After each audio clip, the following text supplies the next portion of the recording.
Wow, Merab just lost his belt. Merab has been defeated finally by Petr Yan. Are you shocked? Are you surprised? I could have made this video earlier on just because of the time frame. Remember, we live in Europe, which is way different time to America. And during the time they were fighting, it was around at 3 a.m., 4 a.m. here. So it was really difficult for us to, keep up with the time. Although we were up for that fight. And immediately after the fight, I was feeling super tired. I was feeling sleepy, and I just went straight to bed. But I'm here for you guys to bring out what happened during that fight. Merab lost in a way that was shocking because we all thought Merab would have won that fight. And this was his weakness. I noticed that Merab came into that fight thinking he would beat Petr Yan. Not just beating Petr Yan, he would convincingly beat Petr Yan by knockout or by submission. I don't know what his plan was.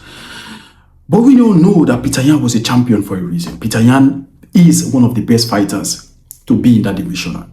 And he is not just an ordinary fighter. He is a fighter that has a wrestling background and a very good striking. And Petr Yan showed why he was the champion. Petr Yan shocked everybody. Every takedown Merab did, he couldn't get any success. Like every takedown ended absolutely wrong for Merab, and this is where the problem is. And if you look at that first round, I thought Merab would come into that fight knowing fully well that Petr Yan is a very good striker, knowing fully well that this is his strongest point. You shouldn't have gone to his strongest point. Yes, Merab in the first minute got two beautiful right shots, and I thought, oh, this is something we haven't seen from Merab, because Merab, we all know Merab as a wrestler, but Merab going into that enemy territory, trying to punch Petr Yan is something I really don't understand. I honestly thought Merab had a game plan that, okay, Merab is just going to start with striking and take him down. But guys, after that first jab to his nose, after seeing Merab caught, I said, oh, this is going to be a long night for him. And Petr Yan executed that fight perfectly well. It was just Petr Yan from minute 1 to minute 25. Petr Yan was just amazing. Dismantled, disfigured the face of Merab. And you know one thing, guys, this is not to say anything negative about Merab. Merab has done an absolute historical job, fighting 4 times in a year. No one has ever done it. No champion has ever done it. Other people are going to come out and say, why didn't you rest? Why didn't you take this opportunity to relax, stay at home, and just rest for the next year? Don't try to beat what you cannot. Merab came out fighting 2 months ago, came out and headlined the pay-per-view of the year, the last pay-per-view of the year. That's remarkable. And you cannot, you know how difficult, when you ask every fighters, what is the most difficult process in fighting? They will not tell you that actual fight is the most difficult, because it's something they can control. What they can't control is the weight cut. You know how draining, how tiring that weight cut is.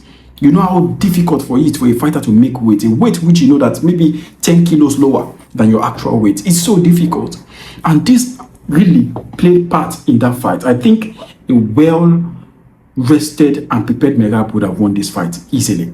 He looked so tired. He couldn't take anything down. He couldn't take him down for no reason. Like, he couldn't take him down.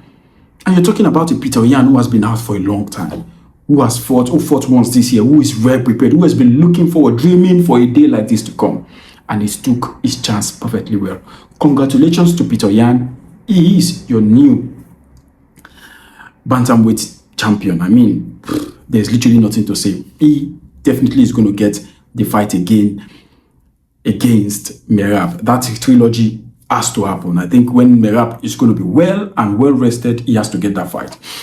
Without further, let's go to the co-main event, which was very shocking. I thought it wasn't the way we all thought it could end, but it's a shame that Pantoja just ended that fight like that, broke his elbow, his shoulder. We got to notice that this morning that it was his shoulder that got dislocated, and it's going to take him a very long time. I think it's going to take him like 6 months to recover, like fully recover, not to talk of hitting the pad. So it's going to take him a long time, and we would have loved it to end in a different way, but it's just what it is.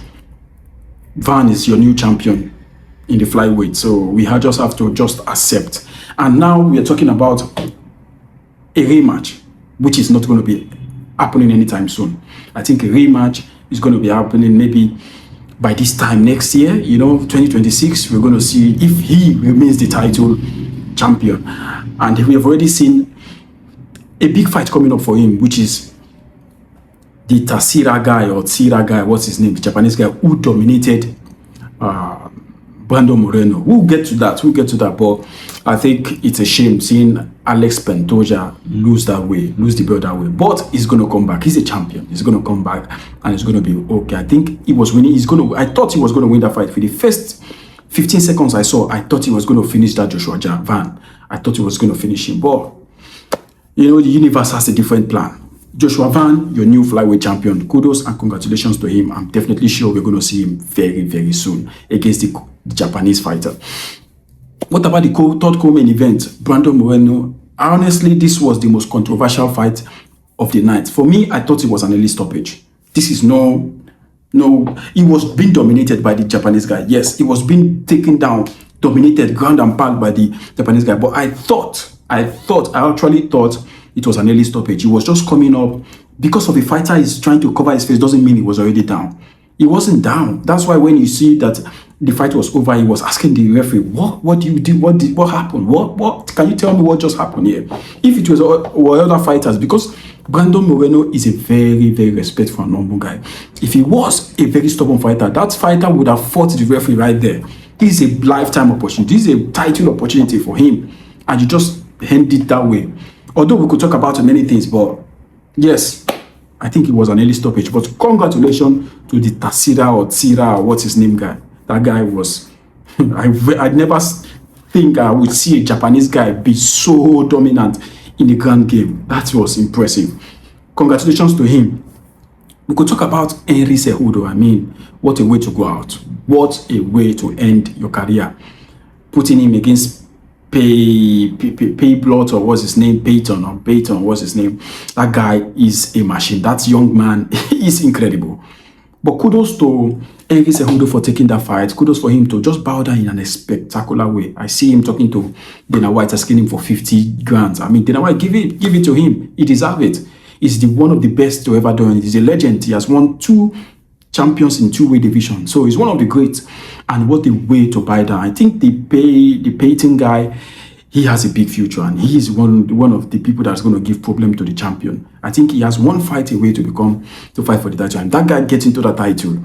That guy is something to watch out for. Polish Power, Jan Blachowicz. What a fight. For me, this was the fight of the night. Him with the other Russian guy. What a fight. Honestly, that was one of the best fights I've seen this year. But giving it a draw is something that I could really agree with, because 2 of them were really entertaining. I thought in the first 2 rounds I would have given it to the Russian guy, but we have crazy judges here who would see something we don't see. Can we argue with them? Yes, but do we have to fight them to change their mind or change what they've already given out to us? No, it's already done. It's been a draw, and I don't know if they're going to make the fight again. For me, I would love to see that fight again, and this time definitely one of them are going to get the finish. But kudos to 2 fighters. Guys, let me know which one of these fights you see that you really enjoyed. I mean, Barbosa was finished. I thought he was already done even before he was finished. When I saw his face bloody like this, I thought he was already done. And yeah, I mean, what a way, what a fight, what a card. The most shameful one was the Alex Pantoja one. I thought you could have ended in a different way. But what a card. What a card. We're looking forward to 2026. And definitely it's going to be a big one, 2026. And hopefully, big fight, as we already said in the other videos. Go click them and go watch them and see the biggest fight we all accepted. Like, comment, subscribe. I will see you in the next one.